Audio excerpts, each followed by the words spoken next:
over in Europe and in Greece that they have tried to tax the rich so that the middle class will be able to get and grow there. Mm-hmm. But it's not the same thing here in the United States. Mm-hmm. See, we know for a fact that the Bush cut has caused $1 trillion in debt, over $1 trillion in debt. We know this. Mm-hmm.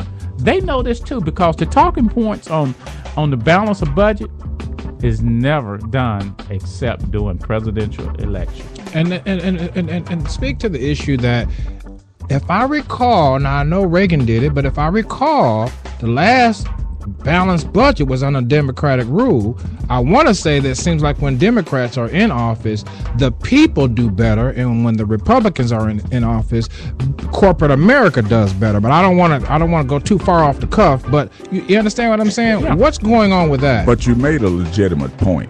Is the fact that the only reason we got that balanced budget that you're speaking of under Bill Clinton was because Newt Gingrich stepped to the plate, because he was the Speaker of the House at the time. Mm-hmm. He stepped to the plate with Bill Clinton, and they balanced the budget. Clinton left office with a 230-something, was it million or $1 trillion surplus that he gave the boot. Looking for. And then people took the Republicans half of a year to spend that money. 2 unpaid wars. Well, they started the war just to cover up the fact that they had already spent the money. So they had to come up with another revenue. Well, but I think that Stan told me that one time that, wars seem to be the way to ensure, to insulate what we've always done. In other words, if everybody's looking at who's dying and we want our soldiers coming home and then we're fussing and fighting on whether or not they should be a democracy and all that, then the stuff that disappears on the back burner, nobody will see that. I mean, we're talking about $50 billion just with Halliburton alone and other issues. So war seems to be, what's up with that? There seems to be a pattern. Of course, that's what the Republicans do. They sell weapons and they sell technology. That's always been their aim. Even right now, Mitt Romney talking about increasing the military budget. Why? Mm-hmm. We got 3,000 tanks sitting out in the middle of the desert right now. We're producing planes that have no use whatsoever. Because we use drones now. Well, not only that, 80% of the countries in the world don't even have an Air Force to begin with. Mm-hmm. The Navy, they don't even have a Navy. You know what I mean? We're still trying to fight a World War I tactical war with a brand new age, a brand new everything. Just like Obama said during the debate, we have aircraft carriers now. One aircraft carrier probably carries 30 planes of one kind or another, helicopters, everything they need. One aircraft fighter could fight anybody. Wow. Well, we're going to go to station break real quick. Station identification. Be right back in just a few minutes. Stand by. You're listening to SIBN Radio on the Select USA TV iBroadcast. You're listening to SIBN Radio.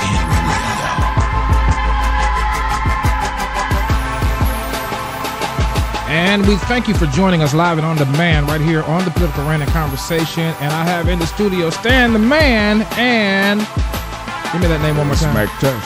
Mr. Mac Tush. Both of these men are a danger to society. No, I'm just playing. In a good way. But I'm so proud that we are looking at an election that we can understand. And so we're going to be coming to you maybe every other week. We won't say every week because these men have some rigorous work schedules. But we want to come to you. We want to know what you think about the election. Now, hey, guys, before we have to go, because we're going 30 minutes here and we're going to wrap it up. But talk about the fiscal cliff and what we may be looking at for that. I just kind of have a quiet confidence that a deal will be worked. But speak to that for a minute. Well, in reality, I don't think we should even try to get a deal with the Republicans. Personally, I think we just need to go over the cliff. Because if we go over the cliff, then we can start with a new agenda. On the Stan, you agree with that one? It's necessary. I don't look at it as a cliff. I look at it as a slope. Barack Obama is in control now. Exactly. Okay? It's the Republicans who don't have a leg, because see, they all got to get ready to run next 2 years, 2014. Right. Okay, and if they continue to try to think that the voters are ignorant and don't know what's going on and are stupid, they're wrong, because they're going to get slowly voted out. Wow. From what I can see, is each one of these states are going to pass one of these crazy voting laws. And it's only going to be a matter of time, because, like I said earlier, there were 750 local and state representatives that have been put in the office. So basically, the Republicans are controlling over 30-something states. So with governors on down. So you have to really look at it as to where we got a real fight coming up. So let's just knock the foundation out from under right now, where they don't have nothing to stand on. They don't have nothing else to bargain with. Quicksand. Because even the people in California, they put it to the people as a referendum on the vote. They voted to raise taxes on everybody, even on themselves. So you have to accept that, as to where we're fine with that. $20 a week in my paycheck is not going to make that big a difference. Well, because that's all they took away. And on the other spectrum, anytime on the national plane that we have heard about recessions and sluggish economies, it has been a 20-year delay for us, or 10-year delay for African Americans. I want to say Hispanics, because you telling us something that ain't new to us. You just announcing it for the rest of them folk. But the economy had always been sluggish way before they announced it. Well, I heard Cynthia Tucker make a statement yesterday on MSNBC. See, we've been listening to this for 50 years. We know what they're talking about. Now what they're doing is the Spanish and the Latinos, they realize now what it is that they have been saying to them, because we already know. They're starting to feel it. Because you see the way they ran them out of the country, all of these fields of crops that rotted over the summer, especially here in Georgia. I mean, they were willing to wreck the economy than to do people right. So that goes to show you, these people have no mercy. They do not care. And the last thing they want to see is anybody come up other than them. Agreed. Okay. Well, listen, guys, we're going to take another small break, come back, and talk about your action in this political fight. We'll be right back in just a few minutes.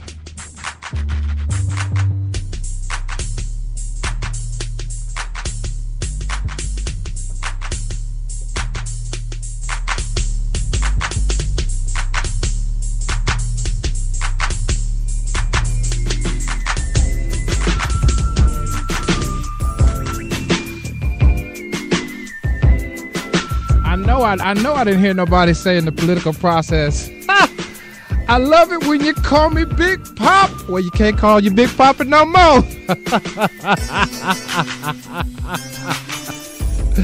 But anyway, let's talk about what the common man's hand is in this political process going forward. We got 4 more years of Democratic White House, 4 more years of Democratic Senate, and 4 more years of a Republican Congress. What is the people's place in the power game as we close it out? Hold on, Stan. Let me get you up. You got me up now? Yeah. Okay. One of the things that way we're going to have to continue to stay engaged, but at the same time, we cannot allow them to continue past these voter laws, restraining us from vote, restraining what time we can vote, restraining how we should vote. And this was a big issue for this last political election. That's why in Florida and Ohio, people stood in line up to 7 hours just to vote. Yes, sir. Yes, because sir. One thing they did, it polarized them and caused them to come out. They thought it was going to do exactly the opposite. Lines too long, oh, we ain't going to do nothing. People have spoken in this election.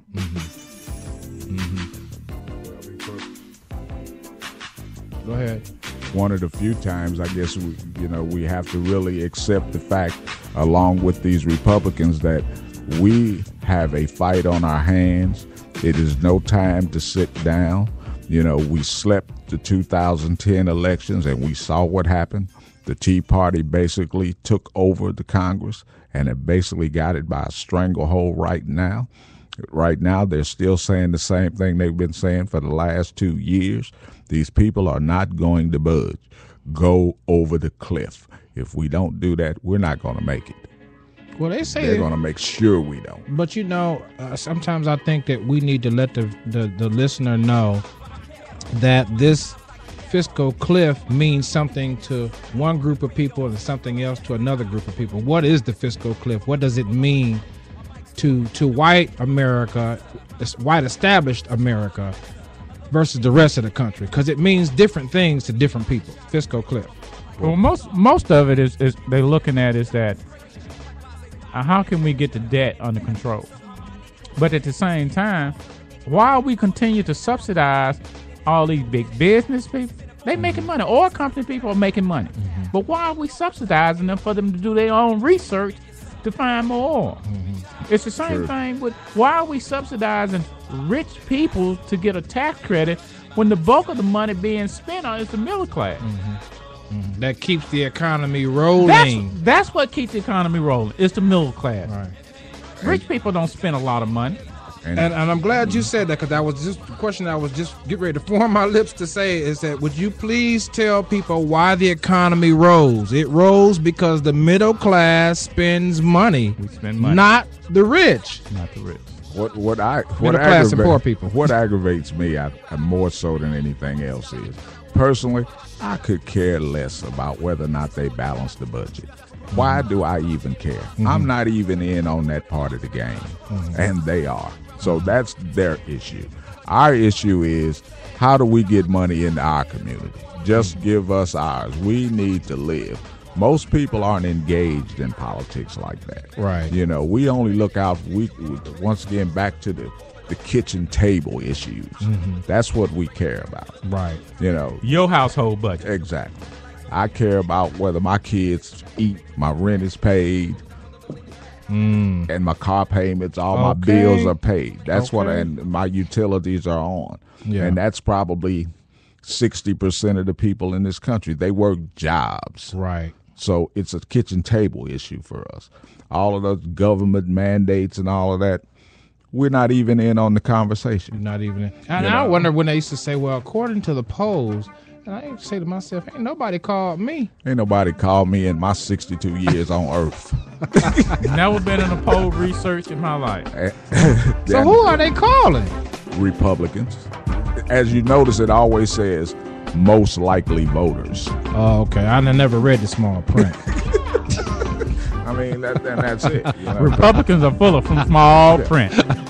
And from the numbers that I saw, the president received less votes from the black community than he received last time. So, and it's true. Say that one more time. Barack received less votes this time from black people than he did in the 2008 election. Mm-hmm. So, if you're looking at it, on real numbers, a lot of people were disenfranchised. A lot of people just did not vote for a whole lot of reasons. Mm-hmm. Most of them are not even engaged, most of them haven't even heard any of this rhetoric. Mm-hmm. It doesn't mean anything to us. Because if you unemployed, what do you care? Mm-hmm. You know what I mean? The only thing you care about is, am I getting my unemployment this week, or is my unemployment running out? Well, and that leads me to one final thought, and we can pick it up next time, is the job market has drastically changed. Unemployment couldn't mean the same thing as it meant 20 years ago, or does it?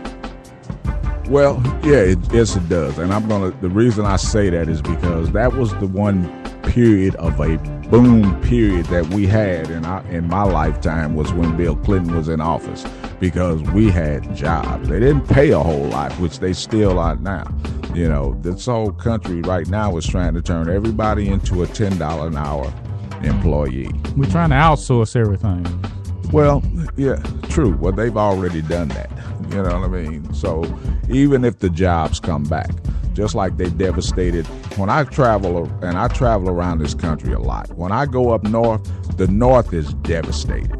I mean, so many raggedy buildings, houses, the city is just it's ugly just to even ride through it. So sound come like to you're the saying- south, it's booming. So you're saying that these new states that's trying to get the right to work state get